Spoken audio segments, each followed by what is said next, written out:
¿Tienes el puntero? Sí, el expositor anterior se llevó el puntero. Sí. Es habitual el robo de encendedores, pero... Bueno, primero agradecer al Colegio Médico, organizadores de esta instancia, por habernos invitado. Inicialmente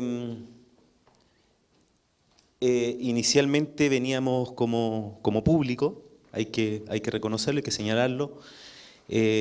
Confirmamos de último minuto esta invitación y la preparamos también con mucho esfuerzo. Y no quiero perder la oportunidad de señalar un poquito respecto de ese origen de por qué estamos acá. O sea, se iba a presentar otra investigación respecto a temas relacionados con contaminación de agua. Entre los antecedentes que se iban a exponer, entendemos también habían temas relacionados con Alto Mañiguales y la contaminación minera. Y quizás algunos de ustedes han visto una declaración pública en la Universidad de Aysén recientemente a propósito, yo interpreto quizás de un desacierto, falta de estrategia de un consejero regional de dar a conocer ciertos antecedentes, se armó un revuelo. Y el cuento corto es que hay un sumario, parece, anunciado para el investigador por haber dado a conocer esta información. La verdad yo no entiendo mucho el fundamento de por qué se va a perseguir al investigador, quizás por un exabrupto de un tercero, más cuando es un tema de interés público, la contaminación de esta zona.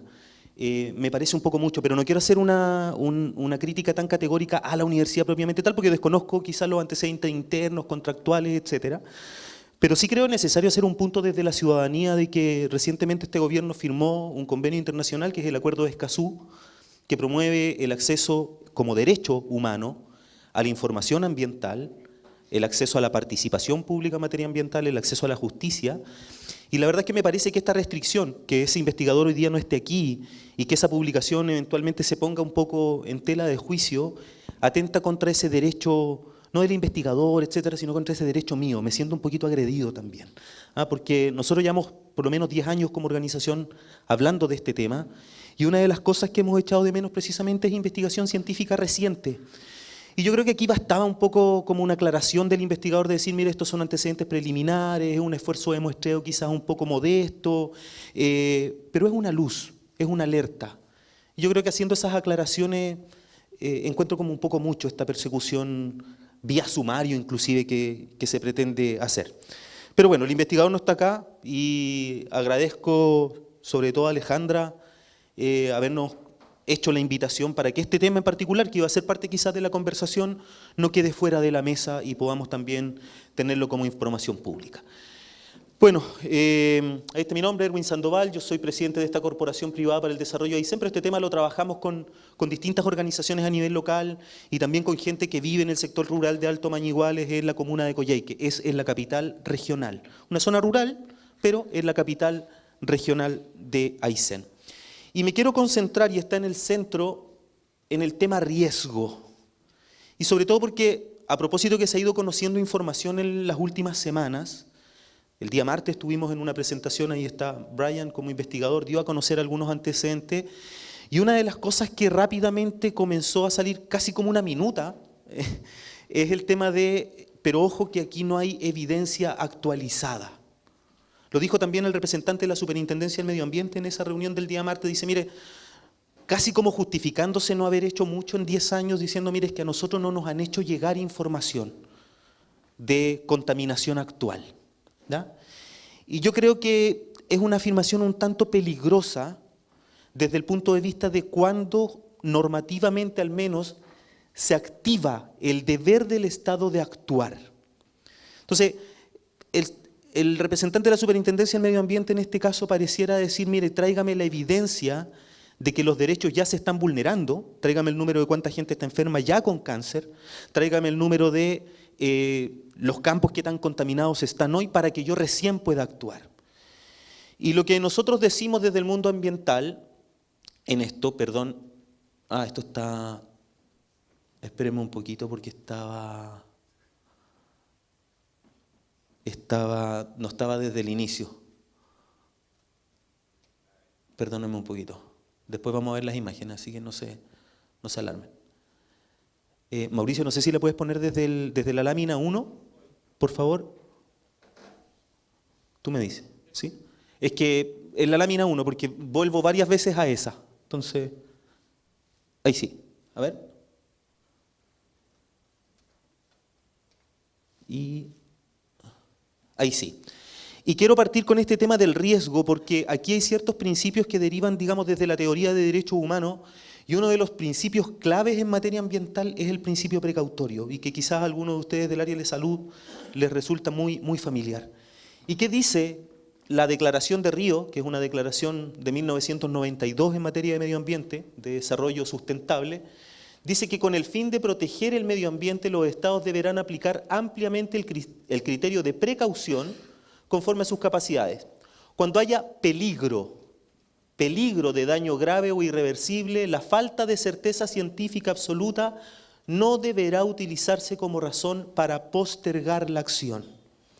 Entonces, cuando hay peligro de daño, cuando hay un riesgo de daño, el Estado, los servicios públicos deben actuar. Y ahí partimos ya con una crítica a la Superintendencia del Medio Ambiente que nos dice: tráigame la evidencia de cuánta gente ya está enferma. No, el Estado tiene que actuar para que los derechos humanos, en este caso de la salud, la vida, el medio ambiente, no sean afectados. Dice nuestra Constitución que uno puede interponer un recurso de protección frente a la mera amenaza a un derecho. Aquí se nos está pidiendo que los derechos ya estén vulnerados para que la institucionalidad se mueva, faltando al principio de precaución.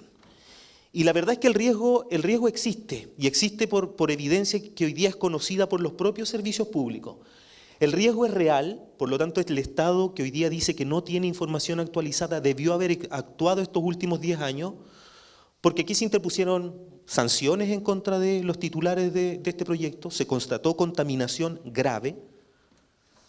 Hoy día hay un riesgo que debiera motivar la actuación del Estado porque hay impactos ambientales no evaluados. Ya lo vamos a ver, ese tranque de relave que ustedes ven ahí no está evaluado ambientalmente, por lo tanto no hay medidas. Hay un plan de cierre que no está ejecutado. Este tranque de relave es Confluencia y arribita se ve el tranque de relave Doña Rosa. Este ha sido el principal foco de conflicto a nivel regional, pero les comento que el tranque Doña Rosa, que es el tranque que hoy día está operativo, también tiene problemas ambientales. Actualmente un procedimiento sancionatorio en curso, lo vamos a ver. Entonces, todo ese contexto de riesgo debió haber llevado, hoy día ya lo descubrimos el día martes, no ha sido así, pero debió haber llevado a que Salud estuviera monitoreando a la población por 10 años, que el SAG estuviera monitoreando la situación de esa zona por estos últimos 10 años, en fin, ¿ya? Vamos a ver el tema de las sanciones. Este es un tranque de relaves Confluencia, que tiene un permiso ambiental del año 2004 que les autorizó 2.284.000 toneladas de relave para poder disponer ahí. Y todas las medidas ambientales que se dispusieron, aspersores, que tienen que estar, digamos, hidratando la superficie, digamos, del tranque, todas las medidas ambientales están establecidas pensando en un tranque de 2.284.000 toneladas. El tranque llegó casi a los 6 millones de toneladas. Eso es lo que tiene dispuesto hoy día, sin evaluación ambiental. Entonces, por más que la empresa constantemente dice: yo estoy cumpliendo con mi resolución de calificación ambiental, estoy ejecutando las medidas que se me impusieron, son medidas que no son idóneas para el tranque que finalmente ahí existe. Un tranque que tiene 4 millones más de toneladas que lo que tenía autorizado. Ninguna medida que esté contenida en esa RCA probablemente va a ser suficiente para contener este tranque de relave. Y la evidencia se ha ido conociendo. Estos son informes que se levantaron en el año 2014, 2015 en adelante, mediciones de calidad de agua excedidas en arsénico, excedidas en cobre, excedidas en plomo, excedidas en zinc, en fin, parámetros que en su minuto se midieron a propósito de la muerte de animales que hubo en la zona y que daban cuenta de la contaminación en las aguas. También contaminación en suelos. Ustedes saben, en Chile no tenemos una norma de calidad de suelos, por lo tanto se tienen que utilizar en estos casos normas de referencia. Aquí se utilizó una norma de Estados Unidos que dice que para residentes el máximo de arsénico en suelo debiera ser 1 microgramo, ¿ya? Y los campos que se evaluaron en ese entonces tienen 1.400, 1.800, hay uno que tiene 10.000, en fin, el máximo era 1, llegan todos sobre los 1.000 microgramos de contaminación por arsénico en la zona. Eso son los antecedentes. Estos no son tablas nuestras son antecedentes de los propios expedientes de la Superintendencia del Medio Ambiente que dice que no tiene información, ¿ya? Aquí tenemos también respecto de animales, ganado. También en aquel entonces se tomaron 2015 muestras a ganado que tenían presencia de plomo y presencia de arsénico también en su organismo, y también los campos estaban fuera de toda norma para ganado ovino y también para ganado de vacunos. Y eso se debía a esto, en realidad. Aquí hay algunas vacas, esto fue una imagen que mostró Brian también el otro día, unos animales tomando agua en algunas acumulaciones de agua, pastando cerca del tranque de relave, y son animales que posteriormente son consumidos de manera local, en fin, y que son vectores finalmente de contaminación y terminan generando también un riesgo para la salud. Esta es una imagen del 2014-2015, de aquella época, y esta es una imagen del año pasado, 2024.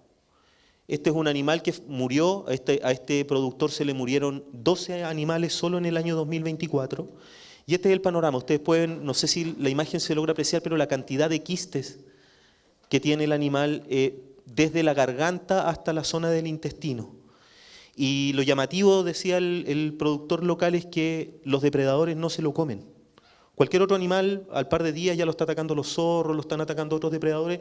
Este animal tuvieron que quemarlo y enterrar porque se reventó y ningún depredador llegó a comérselo, siquiera, ¿da? 12 en las mismas características. Y también en su minuto se constató la presencia de metales pesados en la población local, ¿da? Ya les decía, aquí una situación de contaminación que a mi juicio debió haber motivado una vigilancia epidemiológica mucho más robusta y quizás hasta hoy en día. Aquí a estas personas, 6, 7 personas, se les hizo un seguimiento epidemiológico por 2 años y medio, pero el punto es que se le hizo solamente a este grupo de 7 personas. Y hubo un muestreo inicial de una treintena de personas. De esa treintena de personas, estas 7 personas presentaron inicialmente niveles elevados de arsénico y plomo, pero solo a ellas se les continuó un monitoreo por 2 años y medio y no la población en general, que es toda la población que está en riesgo. Y este monitoreo epidemiológico se llevó a cabo, insisto, por 2 años y medio, cuando el foco de contaminación hoy día no ha sido contenido. El tranque de relave sigue sin evaluación ambiental, el tranque de relave sigue sin plan de cierre, y la población hoy día no ha sido objeto de ninguna vigilancia sistemática posterior al año 2017 en que se trabajó, 2017-2019 en que se trabajó con este grupo pequeño de personas. También el riesgo existe en esta zona, ya sabemos porque tienen sanciones, o sea, hay evidencia de la contaminación en la zona. Y permítanme una cosa porque se dice no hay evidencia reciente. Estos antecedentes que les muestro son 2015, 2016, 2017. No hay evidencia científica reciente. Y yo quiero ahí hacer una reflexión respecto de eso, porque si el tranque de relave no ha sido contenido, ya lo vamos a ver en los 2 temas posteriores, si no ha sido contenido, lo conversábamos también con algunos especialistas, lo conversábamos antes de partir la jornada de hoy, la contaminación por arsénico tampoco ha sido contenida probablemente en la zona. Y el arsénico, según dicen los especialistas, puede permanecer décadas hasta cientos de años en un territorio. Por lo tanto, si yo traigo información de hace 8 años atrás, y esta contaminación podría estar presente cientos de años en el territorio, esa es información actual. Todo depende, digamos, con la perspectiva que veamos. O sea, si todos los antecedentes que tenemos del 2015, si asumimos que esa contaminación probablemente en 200 años va a estar ahí, es información actual, que debió haber llevado a que la autoridad asumiera un rol activo en esta materia y no se sentara hoy día simplemente a decir, tráiganme información actual, ¿da? Esto es grave además porque aquí hay requerimientos de ingreso al sistema de evaluación de impacto ambiental. O sea, nuevamente vuelvo a la superintendencia cuando dice yo no tengo ningún antecedente objetivo que me diga que la población está en riesgo, miente. Ellos el 2018 ya le dijeron a la empresa titular, usted tiene que someter este tranque a evaluación ambiental en virtud del artículo 10 de la Ley de Medio Ambiente. ¿Qué dice la ley? El artículo 10 de la Ley de Medio Ambiente da un listado de proyectos, un listado. Y dice, estos son los proyectos que deben someterse al sistema de evaluación de impacto ambiental porque son susceptibles de generar impactos ambientales. Lo reconoce el legislador. Dice, estos proyectos, si no se evalúan, van a generar impactos ambientales. Lo van a generar.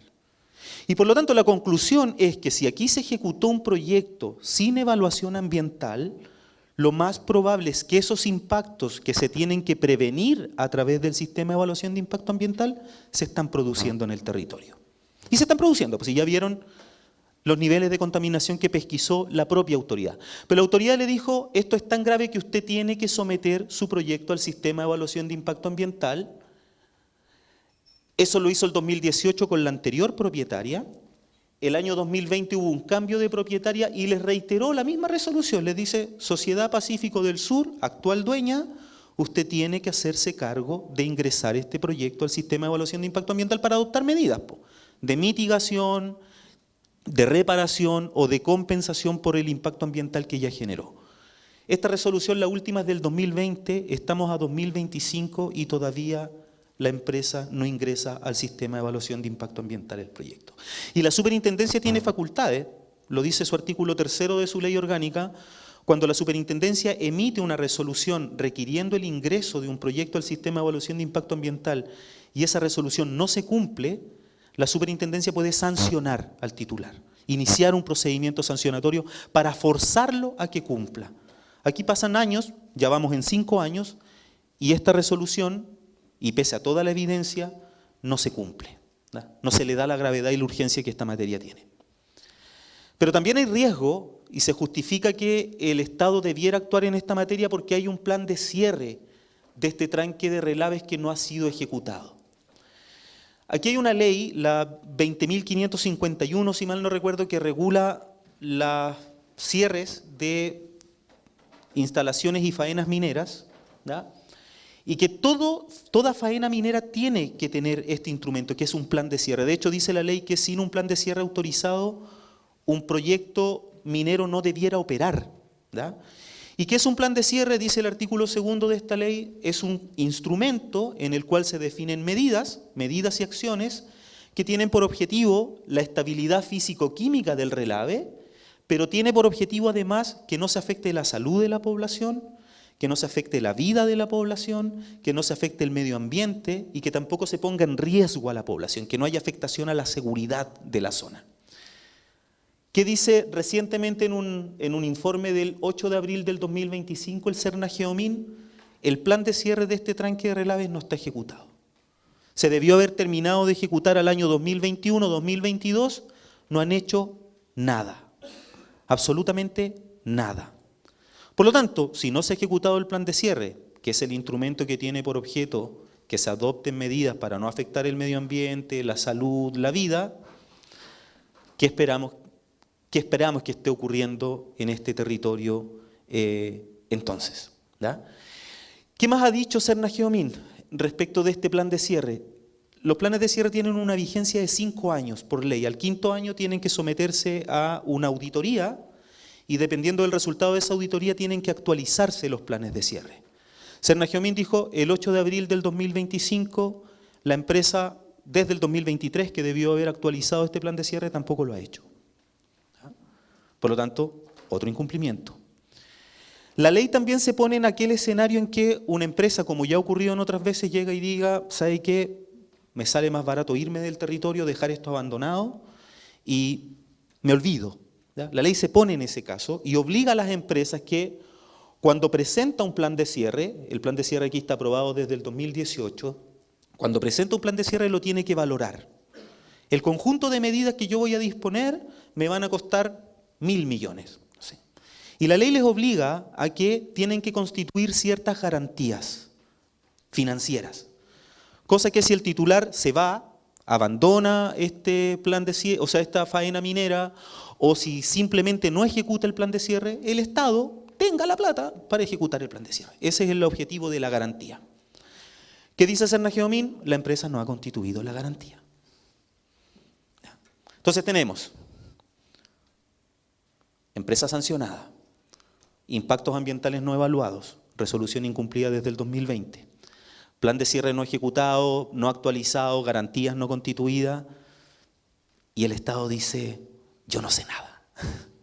Y esta es información pública, o sea, informes de Cernageomin, informes de la Superintendencia del Medio Ambiente y nadie parece saber nada, ¿verdad? Y también está ocurriendo un factor de riesgo que, insisto, obliga a que el Estado aquí haga algo.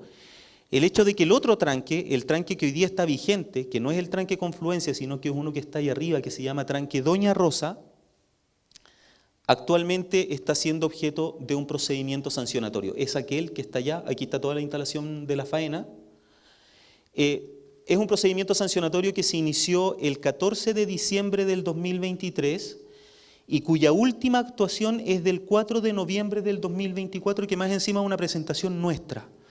Por lo tanto, la SMA no mueve este procedimiento de hace por lo menos mediados del año 2024. Vamos para un año ya. Iniciado el 2023 y ya vamos para un año sin movimiento. ¿Y qué es lo que se dice, entre otros incumplimientos que se están persiguiendo aquí en contra de esta misma empresa? Estero San Antonio, aquí se les desbordó un relave, ahí lo vamos a ver. El Estero San Antonio está con residuos mineros, con sedimentos mineros, en la totalidad del recorrido del cauce. O sea, está todo el Estero San Antonio, según esta acta de fiscalización, con sedimentos del tranque de relaves Doña Rosa que está en la zona. Y este es el tranque de relaves en una vista aérea. Estos son los canales de contorno del tranque. Hasta ahí debiera llegar el tranque de relave. Pero por distintas deficiencias en su operación, el tranque de relave se les desbordó.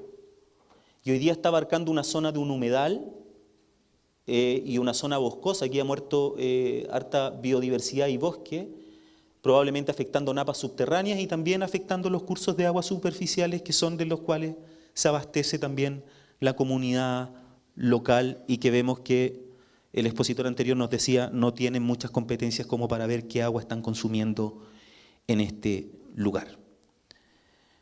Entonces, para concluir y resumiendo, hoy día estamos en una situación, en una verdadera zona de sacrificio.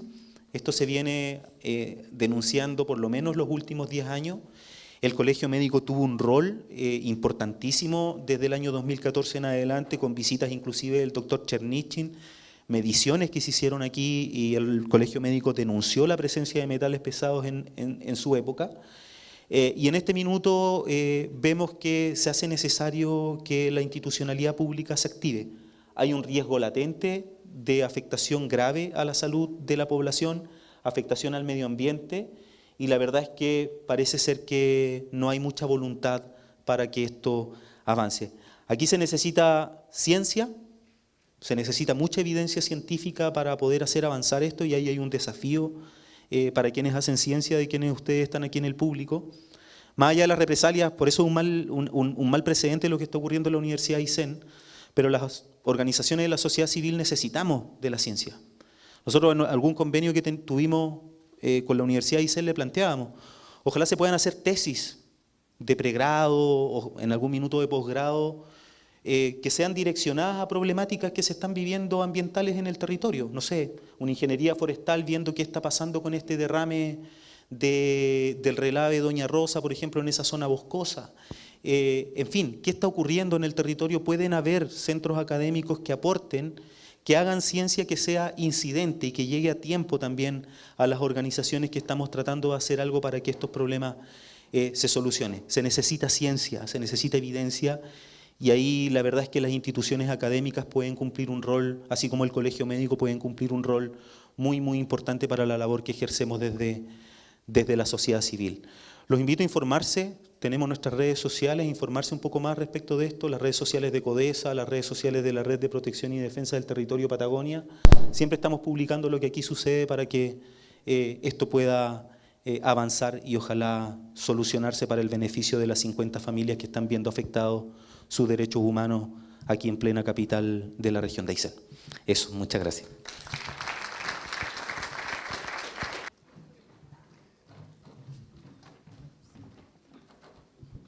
Muchas gracias a los expositores, realmente nos han enriquecido y animado esta jornada.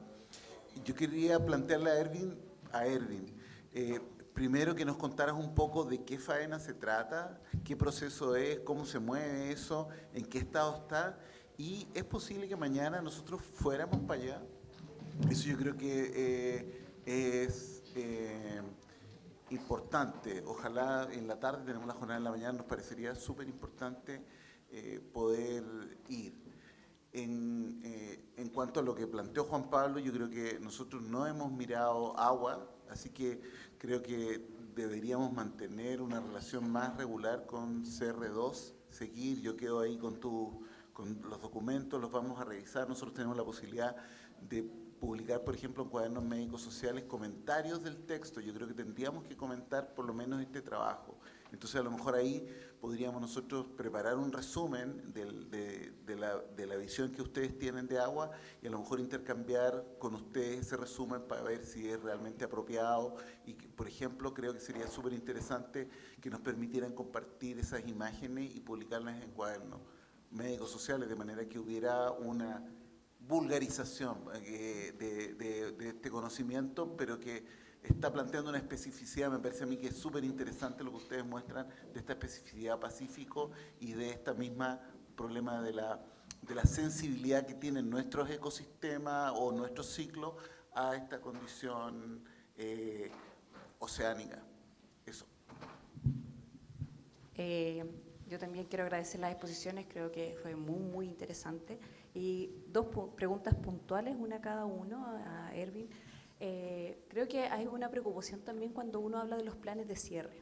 Ya nos ha pasado, por ejemplo, en el caso del norte de la termoeléctrica de Tocopilla, dijeron ya, es un plan de cierre y normalmente, voy a poner un ejemplo porque en realidad no recuerdo el número así en preciso, pero ya, se quemaban 1000 toneladas.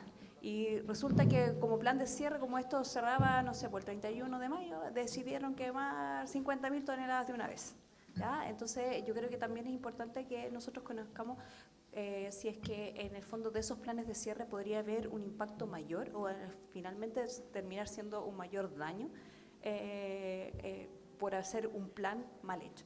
Y en el caso de Juan Pablo yo quería preguntar si es que hoy en día hay mucho aumento del uso de agua a través de agua de mar, a través de desalinizadoras, y también nosotros vimos cuando estuvieron en Antofagasta respecto de las dificultades que se han dado con los lechos marinos y todo eso, y si eso no genera un ciclo un poco más acortado finalmente del agua, que podría aumentar esto de la disminución. Ya, vamos con esas dos. Ya, ¿de qué faena se trata? Este es el yacimiento minero El Toqui, ya que comenzó sus operaciones aproximadamente en 1983, ¿ya? De la mano de cómo no, de la familia Walker, ¿ya? Y lleva desde entonces, con algunas interrupciones, pero lleva desde entonces produciendo principalmente zinc, concentrado de zinc, y de hace algunas décadas ya también hace procesamiento de oro y algo de cobre, ¿ya? Pero su principal elemento en concentrado en realidad es zinc, ¿ya? Que se embarca desde la región. ¿Ya? Es el único yacimiento minero que actualmente está operativo en toda la región de Aysén. Ya el yacimiento de Chile Chico, en las cercanías de Chile Chico, paralizó posterior al año 2017 a propósito de la muerte de un par de trabajadores que nunca pudieron ser rescatados del interior de la mina, también por incumplimientos ambientales y normativos. Y actualmente, como digo, es el yacimiento que está operativo acá en la región, con principalmente concentrado. Tiene en la mira algunos proyectos de expansión, principalmente hacia la zona de Ñireguaba, aquí en la misma comuna de Coyhaique. Hay un sector que se llama Katerfeld, donde actualmente tienen aprobado un proyecto de cerca de 100 plataformas de prospección para ver la viabilidad de nuevos proyectos mineros ahí en la zona. También se murió un trabajador ahí hace aproximadamente 2 años, así de responsables son estas empresas. Y también tienen un proyecto de expansión en el sector del distrito de Santa Teresa, en las cercanías de Amengual y La Tapera. ¿Ya? Quizás no, no es de acá, pero se está transmitiendo, entonces igual es información que sirve que llegue a la comunidad. Y eso es más o menos el panorama actual. Este yacimiento que está aquí en la comuna de Coyhaique, con algunas proyecciones estimadas de expansión en algunos sectores de la región donde también estamos haciendo la bajada de información y la alerta de que este tipo de problemáticas pueden llegar. Con respecto a ir a Alto Mañiguales, sería fenomenal si pudiesen hacer las coordinaciones, porque hay que desplazarse 40, 50 kilómetros desde acá por camino, digamos, principalmente de tierra. Por lo tanto, si se pudiese llegar, sería formidable. Nosotros inclusive podríamos acompañarlos a poder hacer esa visita y que puedan, digamos, conocer la zona, que es impactante estar ahí. O sea, uno recorre lo que ustedes han recorrido el día de hoy, por ejemplo, y ve la exuberancia ambiental que tiene este lugar, y va recorriendo y disfrutando de esa exuberancia y resulta que se abre de pronto un panorama cuando uno llega ahí, ve estas moles de tranques de relave, un ambiente súper lúgubre donde prácticamente no se ve biodiversidad. La verdad es que es chocante. Nosotros a los prestadores del turismo siempre les hablamos de que más allá de mostrar lo bonito, también pudieran explorar esta figura del conflict tour y llevar a la gente a conocer este lugar también como parte de lo que está ocurriendo en el territorio. Si se puede coordinar, nosotros gustosos también de poder acompañarlos mañana. Y con respecto al tema de los planes de cierre, yo creo que estás confundiendo dos conceptos. Uno es el plan de cierre de las termoeléctricas que a lo que tú hacías referencia, que efectivamente eso debió haberse, digamos, más robustamente enfocado con transición justa, etcétera, con otros pilares. Pero los planes de cierre, que por lo menos yo me refería que no está ejecutado en este caso, es algo que está regulado en una norma específica y que es algo obligatorio y digamos que es ambientalmente favorable para este tipo de faena. O sea, lo que se busca es que una faena minera, la que sea, en este caso tranques de relave, al momento de terminar su vida útil, no continúen contaminando. Y ese plan de cierre tiene que contener medidas para que no continúe la contaminación en la zona, sea afectación a la vida, salud, biodiversidad, medio ambiente, la seguridad. Tienen que haber medidas. Y lo que está ocurriendo en este caso es que ese conjunto de medidas que se habían dispuesto el año 2018 y que tenían vigencia hasta el 2023 no se ejecutó. Entonces aquí podrían haberse dispuesto medidas, por ejemplo, para lo que estamos viendo de afectación a la calidad de agua no ocurriera, para que las nubes de polvo que los vecinos dicen que sufren y que se acuestan con, no sé, las mucosas irritadas todas las noches, no ocurra. A ese plan de cierre en específico que está regulado por una ley muy específica que es la ley de cierre de faenas y instalaciones mineras, ¿verdad? Que no son equiparables, eso quiero decir. En este caso la gravedad es porque no se está ejecutando. Eso. Gracias. No, por supuesto, ahí tengamos un contacto. Estos informes ya son de divulgación, son informes bien cortitos, que son, digamos, como el puntapié inicial de estos temas. Ya en general, como te contaba, abre líneas de investigación y van saliendo productos como mucho más por revisión de pares, o sea, evidencia científica mucho más robusta. Ya este es como la primera acercamiento, un resumen de ciertos resultados importantes que han salido y que tienen orientación muy a toma de decisiones también, así como con recomendaciones súper claras.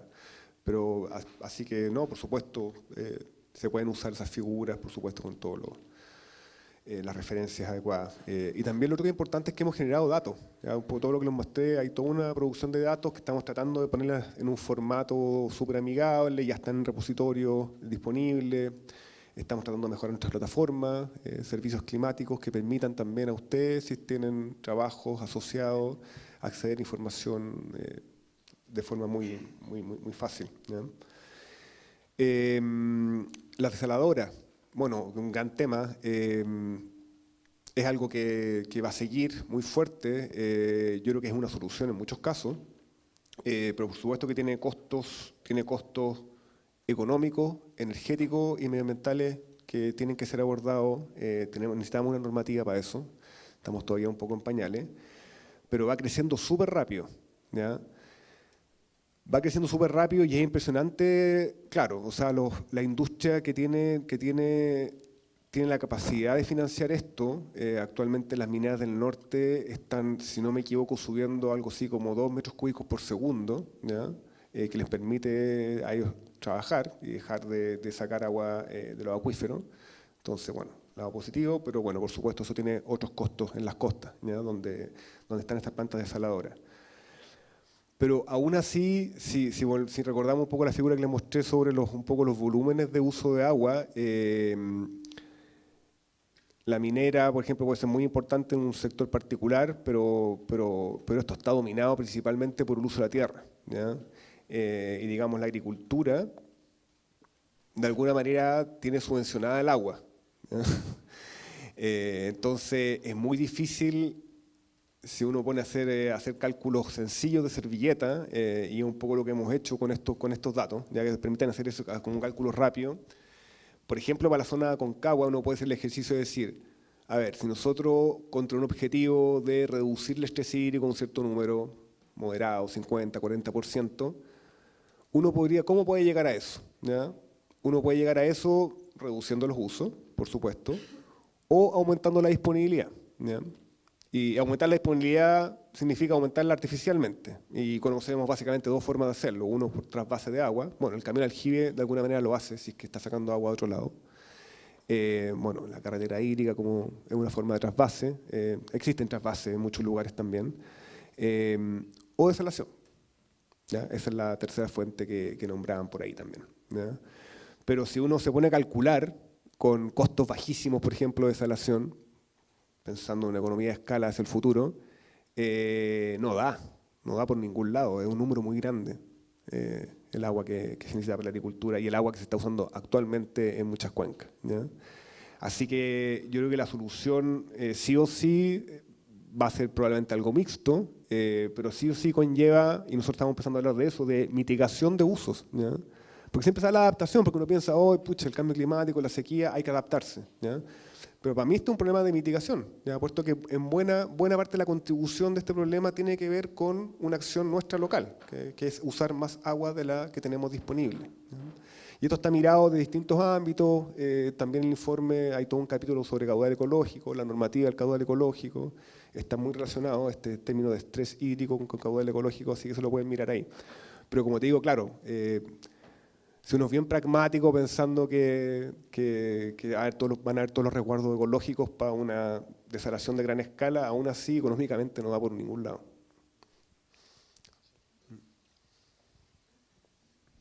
Sigo yo, tengo el micrófono.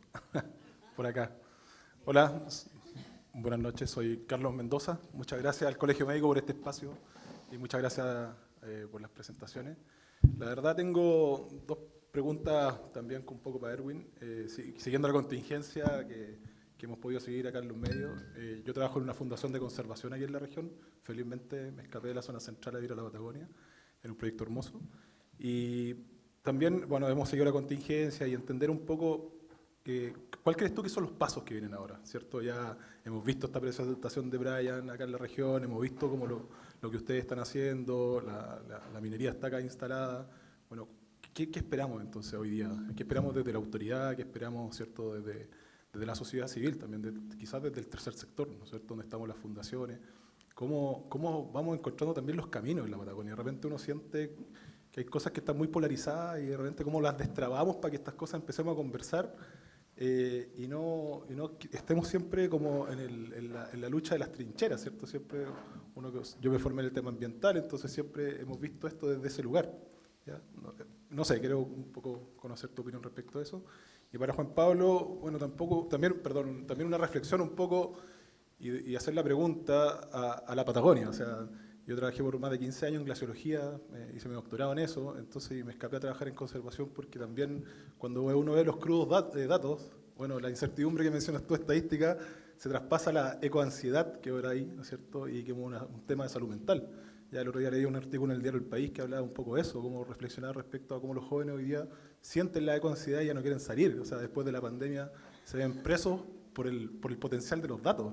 ¿Ya? O sea, como veía una infografía y ahí está. Y de hecho, bueno, como un poco lo que tú mencionabas al comienzo de tu presentación, de mostrar los distintos capítulos que el CR2 ha hecho, hay uno del antropoceno. O sea, hemos tenido la capacidad de marcar el planeta la condición humana, ¿cierto? Y bueno, el doctor Yuri Carvajal ahí tiene un libro sobre el antropoceno que se lo recomiendo, ¿verdad? Tiene un diccionario sobre eso, bien bonito. Pero bajando un poco a la pregunta, ¿cómo ves tú la Patagonia desde tu perspectiva de investigador? ¿Ya? ¿Cómo hacemos frente desde este territorio tan joven además? Los hielos se fueron antes de ayer. Entonces tenemos riesgos, tenemos ecosistemas que están vulnerables, tenemos industria, además, tenemos productividad, tenemos la segunda industria más importante del país. Y además junto a eso tenemos una región que tiene más del 50% de su área bajo alguna figura de conservación. Entonces, ¿cómo encontramos el camino hoy día en este mundo donde quizá la gente, o sea, los países hoy día se están mostrando los dientes, ¿no es cierto?, que quieren afianzar ciertos conflictos, ¿cierto?, que van a poner en marcha industrias, ¿ya? Y donde vemos estas curvas de CO2, qué sé yo, en las nubes. Bueno, pero ¿cuándo vamos a tomar y nos vamos a sentar a conversar como seres humanos para hacer una reflexión al respecto? Y ahí coloco un ejemplo. O sea, hace unos años atrás la humanidad fue capaz de ponerse de acuerdo en temas climáticos por el tema de la capa de ozono. O sea, se prohibieron los clorofluorocarbonos en el mundo y ya está, y se hizo, ¿ya? Y tomamos posición como sociedad, como humanidad. Entonces, quizás bajarte un poco más, saliendo un poco los datos, que a mí también me encantan, pero un poco la reflexión hacia eso. No sé si nos puedes contar un poquito más de tu experiencia.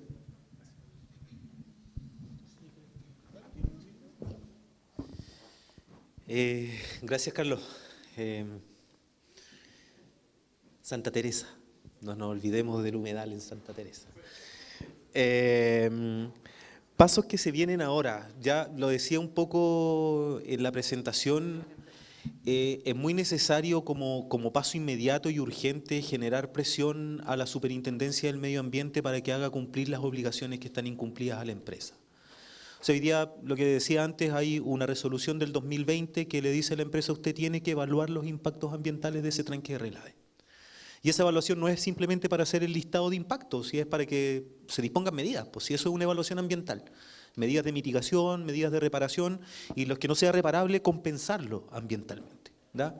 Entonces, lo primero es ahí, que quien tiene la obligación, y si el Estado ya dictó actos administrativos, como una resolución del año 2020, lo que tiene que hacer el Estado es ejecutar ese acto administrativo, que se cumpla, ¿ya? Que la normativa se cumpla, dar a lo menos esa señal inicial de que la ley se tiene que cumplir siempre en estos resguardos ambientales. Entonces hoy día tenemos esa resolución que tiene que evaluarse, y de ahí va a salir mucha información de la cual hoy día se habla que se echa de menos.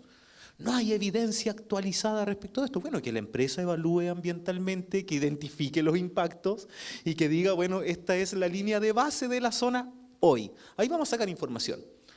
El director de la SMA que decía, yo no tengo información, bueno, haga cumplir la resolución que ustedes mismos dictaron, la misma SMA, y obtenga esos datos. Eso es lo primero que yo creo que aquí tiene que ocurrir como paso inmediato. Lo segundo es algo que ya la propia comunidad de Alto Mañiguales está intencionando, también en miras de lo mismo. Ellos han citado una veintena de vecinos ya que se cansaron de esperar a que la institucionalidad pública se mueva por iniciativa propia. Citaron a una reunión para el próximo día viernes, 23 de mayo, a todas las autoridades con competencia en la materia. Delegado presidencial para abajo, los CEREMI, algunos, digamos, funcionarios que tienen algunos cargos específicos en temas de salud, epidemiólogos, etcétera, algunos temas de seguridad, Serna Geomín, el Instituto de Derechos Humanos, etcétera, porque esto se tiene que abordar de manera multisectorial y coordinada. O sea, lo segundo, entonces, primero, que se cumplan las resoluciones que se han dictado; segundo, que el Estado se coordine. Aquí tiene que haber una capacidad de coordinación del Estado, porque está pasando. O sea, el Serna Geomín venía haciendo algunas fiscalizaciones desde el 2020. En abril envía un informe a la Superintendencia del Medio Ambiente con toda esta información, y la Superintendencia no la conocía. Y estaba en poder del Serna Geomín. ¿Te fijas? Entonces, hay algunas denuncias en el SAC. Yo les mostré la imagen de este animal que murió el año pasado. El propietario dice, yo denuncié eso al SAC. Yo apostaría un dedo de la mano que el SAC no ha comunicado esta información a los otros servicios que puedan tener competencias en la materia, porque falta coordinación. Y eso no es solo en esta materia minera, en salmonicultura nos ha pasado históricamente lo mismo. Los grandes avances que han existido en fiscalización ambiental en salmonicultura han venido a propósito de 3 dictámenes de Contraloría del 2008, del 2016 y del 2024. 2008, coordínese Cernapesca con Subpesca, empezaron a aparecer sobreproducciones. Posteriormente, coordínese Cernapesca con la Superintendencia del Medio Ambiente, empezaron a surgir solamente por falta de coordinación, ni un cambio normativo. ¿tá? Entonces, primero, que se ejecuten las resoluciones que se han dictado. Segundo, que el Estado se articule, se organice, se coordine. Y algo que nosotros hemos venido poniendo sobre la mesa como discusión hace mucho rato, pues se critica a las organizaciones ambientales que no ponen temas sobre la mesa. Aquí hay un tema relacionado con las estrategias de desarrollo local. Yo creo que ya en el sector de Mañiguales, Alto Mañiguales, hay que de verdad empezar a hablar de transición justa y de pensar en otras actividades económicas que se puedan desarrollar en el territorio. Precisamente porque el Estado tiene que pensar en un aterrizaje que no sea forzoso para este lugar. Ya el 2019 cerró la minera cuando se le aplicaron más de 1.000 millones de pesos en multa por esta contaminación. Ya cerró. Y eso generó problemas económicos. Lo que le venimos diciendo a la autoridad es, el panorama indica que esto no es viable por mucho tiempo más, puede que ni siquiera por acción de los ambientalistas, por la propia irresponsabilidad de la empresa, puede que esto cierre. ¿Cuál es el aterrizaje no forzoso económicamente para la localidad? Cuando el único liceo que hay en la localidad, el único, que lo peleó la propia gente para que existiera, imparte solo la carrera técnica de minería. Entonces, llevamos 3 años, este era un pilar de este gobierno, nosotros 3 años, sistemáticas reuniones diciéndole, bueno, ¿qué le proponemos a Mañiguales cuando esto explote? ¿Qué le proponemos a Mañiguales cuando esto explote? Y la verdad es que la respuesta, inclusive de este gobierno, ha sido, le proponemos a Mañiguales más minería. Más minería, más minería. Inclusive formando a los futuros jóvenes en minería. ¿Ya? Y yo creo que eso también tiene que cambiar. Aquí necesitamos resolver el problema de contaminación actual, abordarlo, conocerlo, profundizarlo, pero también necesitamos darle una salida de futuro a estas localidades. Ganadería regenerativa. Mañiguales se llamaba El Quemado, antiguamente. Era el sector más afectado por el gran incendio de la Patagonia, como se conoce. Bueno, ahí hay un trabajo importante que hacer en restauración ecológica. Eso también genera empleo, genera luquita, genera plata, dinamismo económico. No estamos en contra del desarrollo, eso también genera desarrollo. Ganadería regenerativa, agricultura regenerativa, tenemos también turismo, muchas potencialidades, pero en esa canasta no se ponen los huevitos. Como te digo, solamente hoy día se está hablando de minería, minería, minería, minería en Mañiguales. Eso puedo comentar. Alguien quiere hacer una pregunta por ahí, pero quizás respondo primero. Voy a responder primero a tu comentario. Bueno, la considera sí. Yo trabajo ahí con hartos estudiantes más jóvenes y siempre uno tiene que estar ahí sopesando un poco como uno, que el tono que da a las presentaciones. En este caso sabía que todos tenían ya un criterio muy formado, que nada los iba a cambiar mucho, así que preferí poner los números medio crudos. El tema de la Patagonia, bueno, yo tengo una fascinación un poco muy científica con la región, y porque soy bien hidroclimatólogo, y lo que vemos acá es un sistema bien único. ¿Ya? Para ponerte un ejemplo nomás, es como tenemos estos relictos de una época glaciar que se mantienen precisamente así porque están presentes. ¿Ya? Como uno saca campos de hielo, probablemente no se vuelve a generar el campo de hielo, está ahí porque está presente. ¿Ya? Tiene un ciclo con los flujos de humedad que vienen desde el Pacífico, y son temas fascinantes y que son aquellos también temas que si tú no entiendes bien puedes entender cuáles son los potenciales impactos que puede tener, por ejemplo, los cambios en la circulación del Pacífico Sur. ¿Ya?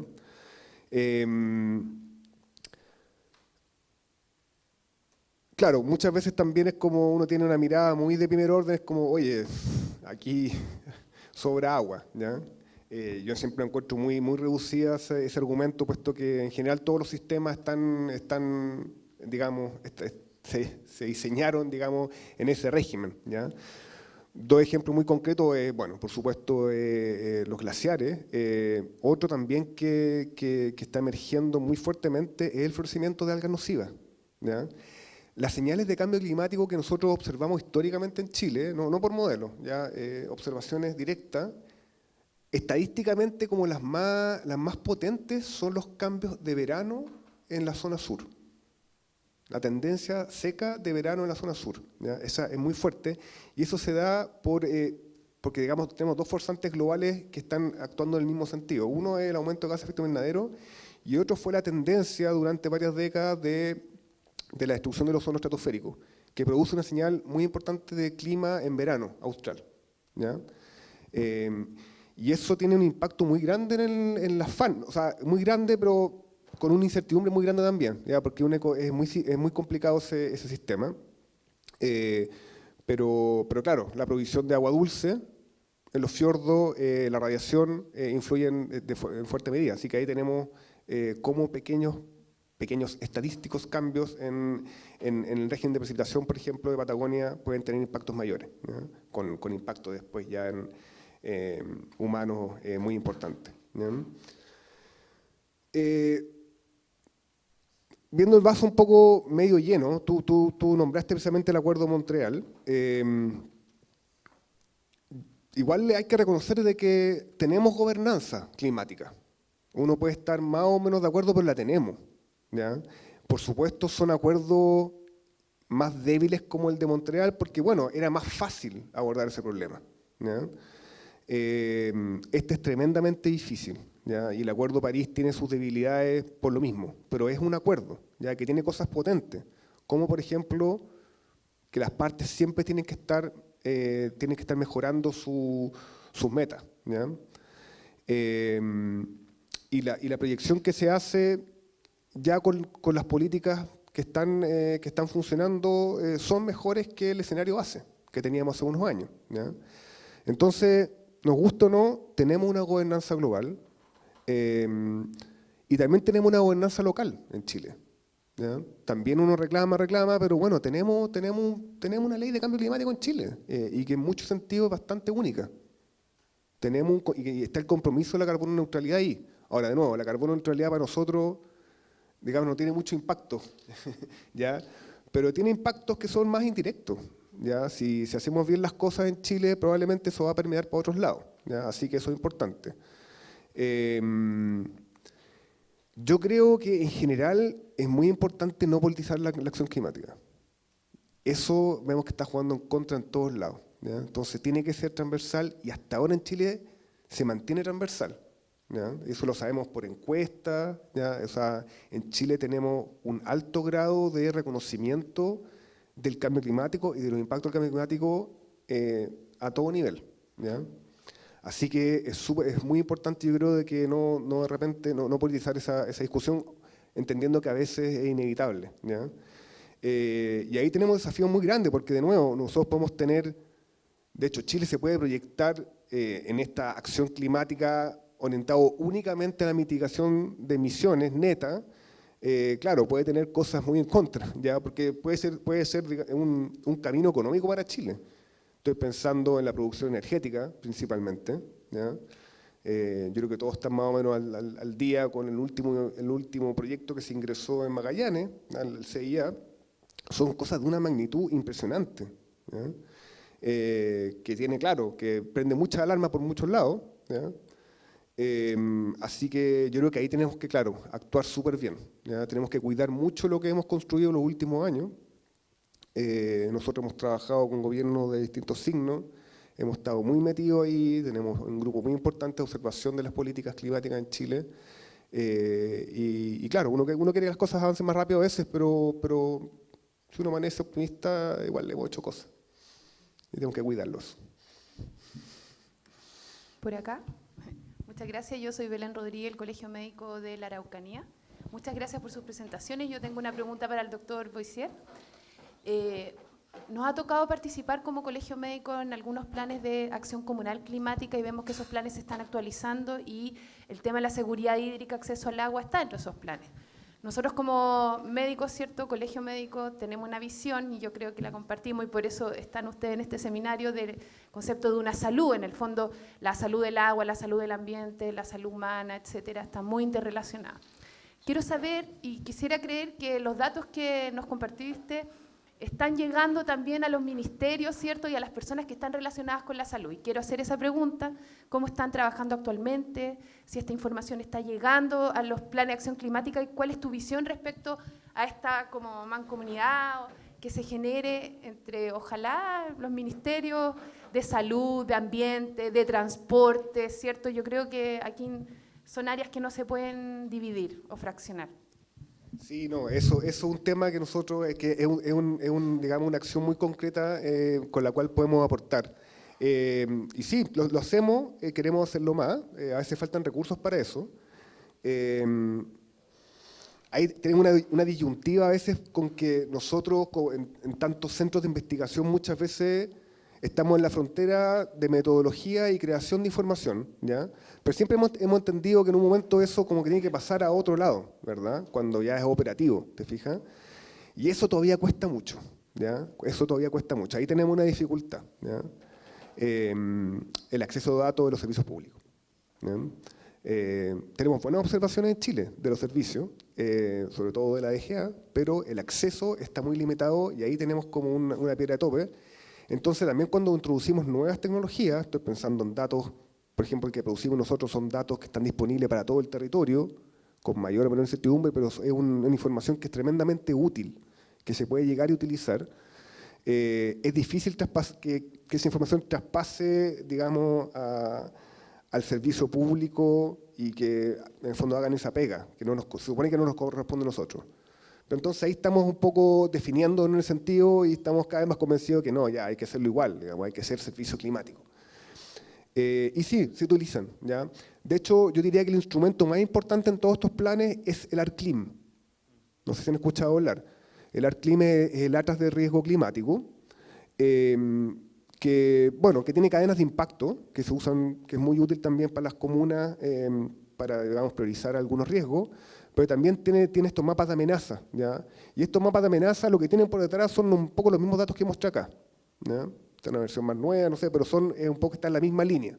Son datos distribuidos que se pueden agregar en unidades administrativas, hay datos de futuro, etc. Así que sí, ese es un poco el norte. Un comentario respecto de... Me quedo dando vuelta el tema de no politizar. Sí, cuesta, sí, yo creo. Cuando hoy día, por ejemplo, estamos inmersos en una campaña presidencial y hay candidatos que ni siquiera validan el cambio climático. Yo creo que esa pelea y esa discusión hay que darla, políticamente hablando también. Quizás no partidizarlo, pero sí con un genuino sentido de interés común. Yo creo que esto también tiene que estar en la arena, está de hecho en la arena política con el negacionismo de algunos candidatos. Y con respecto a lo que planteaba la pregunta de cómo dialogan esto con los tomadores de decisiones, hoy día hay un enfoque de abordaje de temas de cambio climático asociado a derechos humanos. Y es lo que se recomienda, un abordaje de derechos humanos para enfrentar la crisis ambiental y climática. Y uno de los derechos que hoy día está más sobre la palestra tiene que ver con el derecho a la información y a la participación pública. Entonces, todos estos planes, los planes de acción regional, los planes de acción comunal, etcétera, tienen que tener instancias robustas y ojalá cada vez más fortalecidas de participación pública. Y yo creo que el gran desafío hoy en día, más allá, digamos, de los tomadores de decisión, que uno espera que sean personas bien informadas, ojalá, es cómo llegamos con esta información científica a las comunidades locales, muy poco formadas, con nuestras brechas educativas que tenemos, en fin.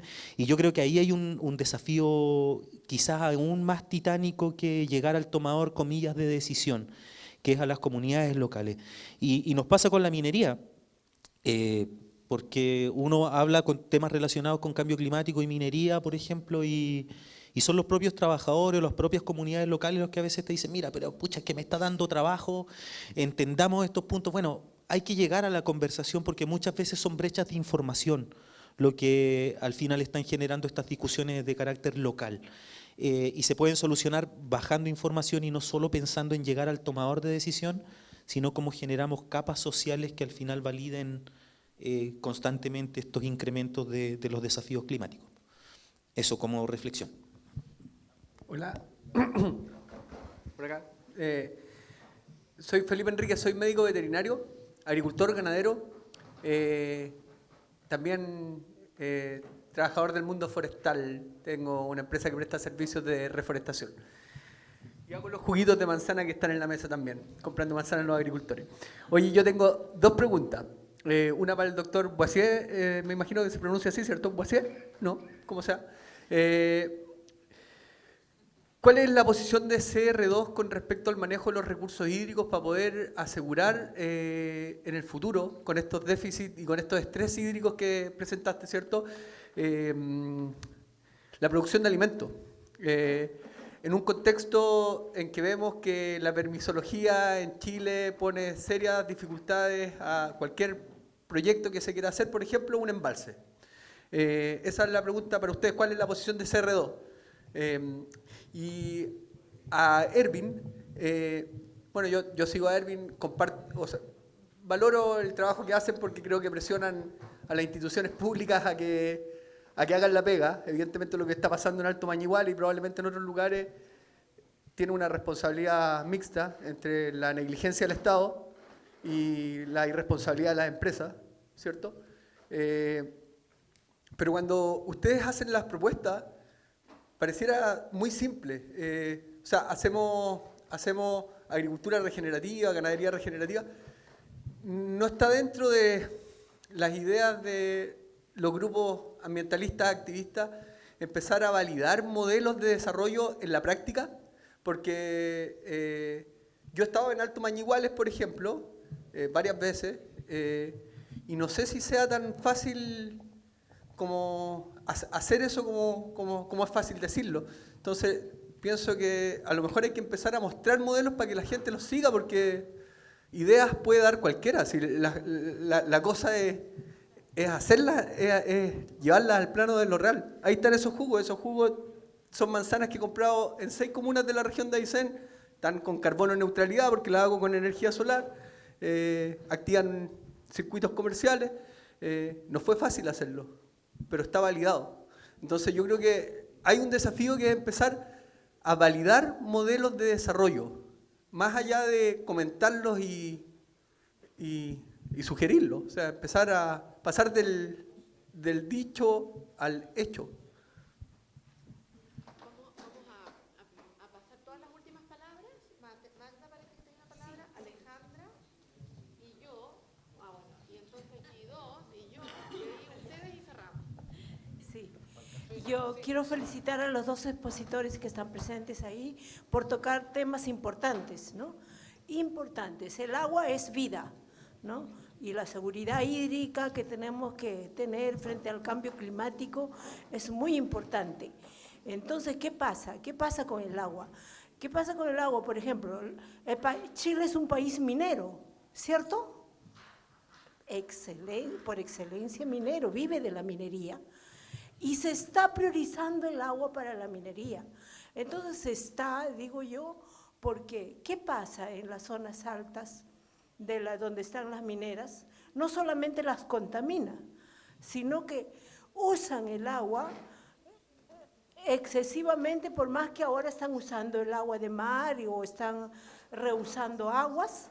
En sus informes de sostenibilidad las mineras dicen eso. Pero fundamentalmente están usando las aguas de los glaciares, las aguas de los ecosistemas andinos, de los ecosistemas naturales, y lo están contaminando, pues. Y están malogrando el sistema hidrogeográfico del curso del agua, ¿no? Diríamos, geológico de los cursos del agua. Por tanto, ¿cómo protegemos el recurso natural del agua? Por ejemplo, nos dice Juan Pablo, ¿no?, que estamos con estrés hídrico por el cambio climático. Y dentro de ese estrés hídrico hay usos no sostenibles del agua. Y es cierto, la minería y la agroexportación. Entonces, ¿qué se está haciendo frente a eso? Es cierto, ahora se está reclamando frente a la contaminación de Mañiguales y nadie los atiende. ¿Por qué eso? Y encima un estudio de relaves o de contaminación de aguas que están haciendo en la universidad es censurada. Entre el 2000 y el 2006 trabajamos en la Universidad de Chile, en el Departamento de Ingeniería de Minas, evaluando los tranques de relaves y el efecto ambiental, del impacto ambiental que tenía de la división andina de Codelco.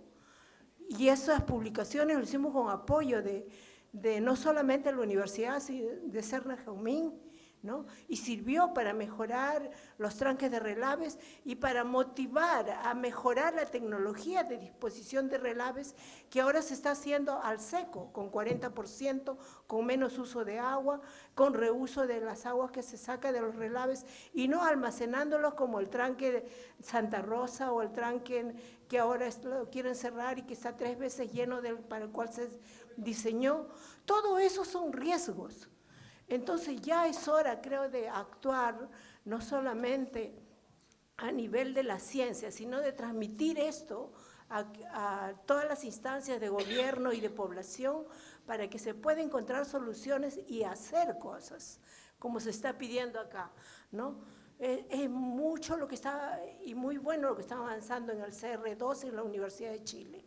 Y yo felicito por todo eso, pero hay que hacer llegar eso a aplicaciones concretas para tener la adaptación al cambio climático, para poder resistir los efectos de esto. Y el agua, como les digo, es vida. Entonces, recomiendo, por ejemplo, ¿ya están yendo con la justicia ambiental en el caso Mañiguales? ¿No? Ya se está viendo cómo reducir priorizar el uso del agua continental, no para la minería, sino para la seguridad alimentaria. Esas cosas hay que advertirlas ya, ¿no? No, se sigue priorizando para el agua continental, para la minería, y eso hay que cambiar.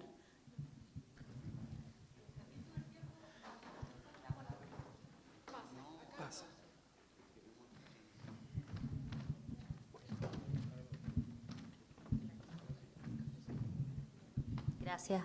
Voy a ser bastante breve.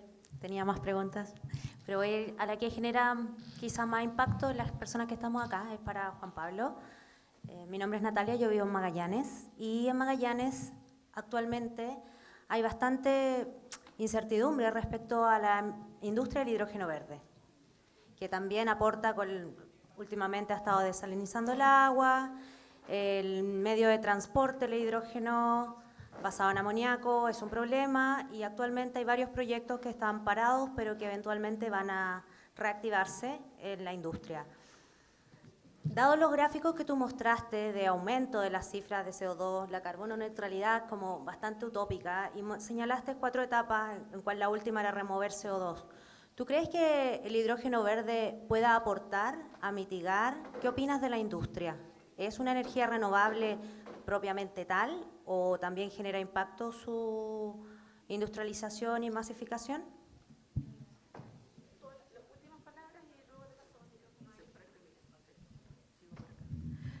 Oye, me sumo a las felicitaciones y agradecer este encuentro que diría que es multidisciplinario y con mucho orgullo que lo haya generado el Colegio Médico. Pero al respecto, creo que cada vez tenemos más señales de que hay que ser multidisciplinario en los abordajes para poder intervenir o implementar. Entonces, dos cosas muy rápidas. Una, que ya el sistema jurídico internacional esté tomando acciones, me parece la mayor importancia, o sea, que ya se esté conceptualizando la palabra ecocidio, no es por nada, o sea, está llegando a La Haya ese lenguaje y por lo tanto tenemos que estar alineados en ese sentido y aquí hay mucho terreno que pelear y que ganar. Y lo otro, lo que mencionabas tú, tener la bilateralidad de hacer un modelo top-down y bottom-up, porque se necesitan las dos cosas, lo local y lo nacional, o lo nacional y lo internacional, pero tiene que correr hacia arriba y hacia abajo, más bien dicho horizontal. Los modelos ya no son verticales, son horizontales y multisistémicos, y por lo tanto aquí hay que implementar, Yuri lo ha dicho muchas veces, cómo ver un modelo distinto a lo que estábamos usando, y llegó la hora, así que hay que caminar rápido. Eso, darle las gracias a todos los que se han sacrificado.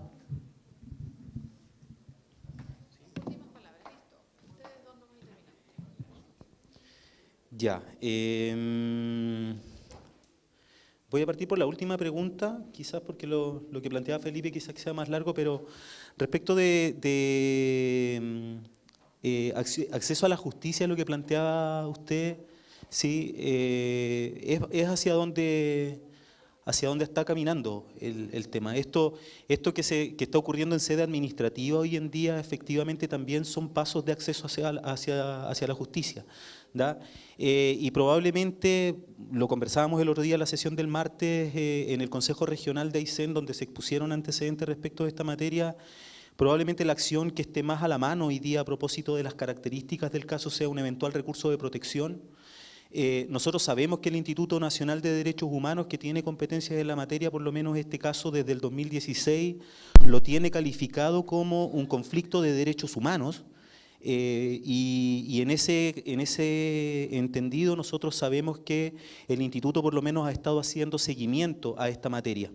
Esperamos, ojalá, que en un horizonte cercano pueda hacer ejercicio de alguna de las atribuciones que le franquea la ley. Ahora, otras acciones dirigidas directamente a tribunales ambientales en el horizonte inmediato por lo menos no se ven, precisamente por la antigüedad de las resoluciones, una de las resoluciones del 2020, por lo tanto 4 o 5 años después es muy difícil llegar con acciones a tribunales ambientales que hoy día tiene todavía plazos muy acotados para poder accionar ante ellos, pero sin duda que esto va a llegar, si es que no se resuelve próximamente, va a llegar a tribunales como la vía idónea para resolver este tipo de conflictos de manera civilizada. Pues la otra es agarrarse a piedrazos con la gente de la empresa y en realidad nosotros creemos que esto, el camino institucional, el camino de tribunales, que es el que hemos seguido en múltiples otros casos acá en la región, es un camino que puede dar soluciones concretas a este tipo de situaciones. Con respecto a lo que plantea Felipe, anoté pasar del dicho al hecho, validar modelos en la práctica. Hay varias cosas. A ver, yo creo que la pregunta tiene mucho de sentido político también. Yo creo que te faltó en la presentación también señalar que aparte de agricultor, ganadero, etcétera, tienes un profundo compromiso político, ¿da? Y hay un cierto dejo de mala leche en la pregunta que lo hago presente, ¿da? O de desconocimiento, si no quieres mala leche, si te molesta la palabra. Porque del pasar del dicho al hecho, nosotros podríamos hacer el emplazamiento a la inversa. Pero déjame, te estoy respondiendo, Felipe, ¿ya? Porque efectivamente pasar del dicho al hecho, presentarse como agricultor, el jugo que estaba rico por lo demás, tú fuiste a Seremi de Agricultura cuando esto estaba ocurriendo y no hiciste nada, francamente. Por lo tanto, pasar del dicho al hecho, sí, cuando uno tiene responsabilidades políticas también, si crees en esto, en el momento que uno está en un puesto de poder, creamos en esto también, ¿da? Ahora, sí, con respecto a, porque el emplazamiento siempre es odioso decir, mira, ustedes los ambientalistas reclaman y no hacen nada. Yo te digo, nosotros como CODES actualmente estamos apoyando y somos parte de un proyecto Corfo para un modelo de gestión climática en toda la zona sur de la región, que quiere dejar instalado un modelo de un centro de investigación ecoclimático en la región de Aysén. Eso es un aporte del orden de los 100 millones de pesos que estamos haciendo desde organizaciones socioambientales a través de un proyecto. Si no lo conoces, no creo que amerite hacer la pregunta de decir, bueno, ¿cuándo van a pasar del dicho al hecho? Porque hemos estado pasando durante mucho rato del dicho al hecho. Quizás no como CODESA, porque nosotros no somos una organización con fines de lucro, tenemos un objetivo de promoción de derechos humanos y de acceso a la justicia, pero sí hay muchas personas que son parte de nuestras organizaciones que están haciendo cosas. Gente que montó un delivery en bicicleta, por ejemplo, en Aysén, que aporta muchísimo a este tipo de temas, que son emprendedores y que son gente parte de la causa, han sido candidatos políticos también en temas medioambientales, están haciendo cosas. Gente, por ejemplo, Mañíos Ibaguales, que fue gran defensor de la Patagonia en los tiempos de Hidro Aysén, en Mañiguales han sido los que más han promovido el desarrollo del turismo en la localidad. Todos los muchachos que pertenecían a la organización socioambiental del territorio hoy día están formados en turismo, tienen empresas de turismo, están desarrollando el turismo y están generando dinamismo económico para su localidad. Entonces, emplazarnos con esa odiosidad de siempre, a cuándo van a pasar de la crítica a los hechos, es algo que se funda netamente en la odiosidad o en la ignorancia. Y la verdad es que aquí la evidencia concreta, Felipe, está sobre la mesa. Mucha gente haciendo cosas por el territorio que formamos parte de las organizaciones que tú emplazas, con consecuencia.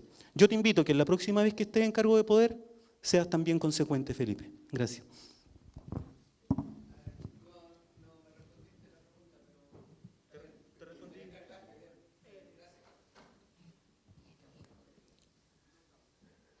Bueno.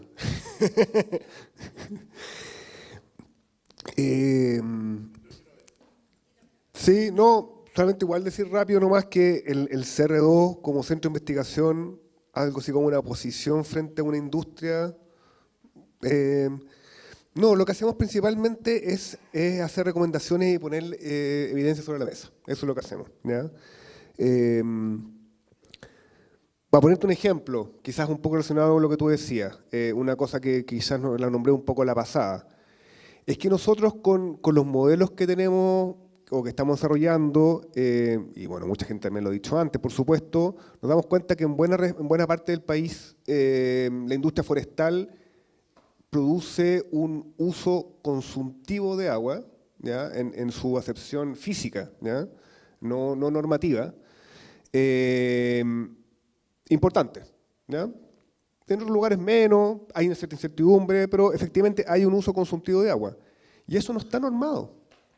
Claro, y te dicen, no, pues si esa agua no es extracción, pues si es agua del suelo. Sí, pues es agua del suelo, pero igual tú estás usando más agua. O sea, si tú tienes una forestal, digamos, agua de arriba, el que está más abajo va a quedar con menos agua. Entonces, sea algo bueno o malo, da lo mismo. A eso voy con las posiciones. Es como, tenemos que ponernos de acuerdo y tenemos que decirlo claramente. Es un uso consultivo y si tenemos un ordenamiento o si estamos haciendo los cálculos a nivel de una cuenca, se tiene que considerar, ¿ya? O habría que, ojalá, tener una normativa al respecto, ¿ya? Es una forma de poner la evidencia sobre la mesa y dar alguna recomendación. También con temas de eficiencia, por ejemplo, en la agricultura, ¿ya? Un problema con la eficiencia es que siempre se pone, no, meter tecnología, ser más eficiente, súper bien, pero lo que está ocurriendo hasta ahora, lo que ha pasado hasta ahora, y eso también es evidencia, es que tú, la medida que pones más eficiencia en el uso de agua, ¿ya? Es decir, que en el fondo tú estás extrayendo menos agua para producir la misma cantidad de fruta, ¿ya? No ha tenido un efecto porque finalmente tú tienes más agua en el fondo para producir más, ¿ya? Entonces puede tener un efecto inverso a escala de cuenca, ¿ya? Entonces, de nuevo, o sea, súper bien la eficiencia, pero siempre tiene que estar contra un objetivo bien concreto que es, por ejemplo, reducir el uso consultivo de agua, ¿ya? Ese es como el tipo de cosas que nosotros decimos en nuestro informe, ¿ya? Esas son como las posiciones del centro, ¿ya? Y esta cosa de los indicadores es súper importante también, esto que contaba los indicadores.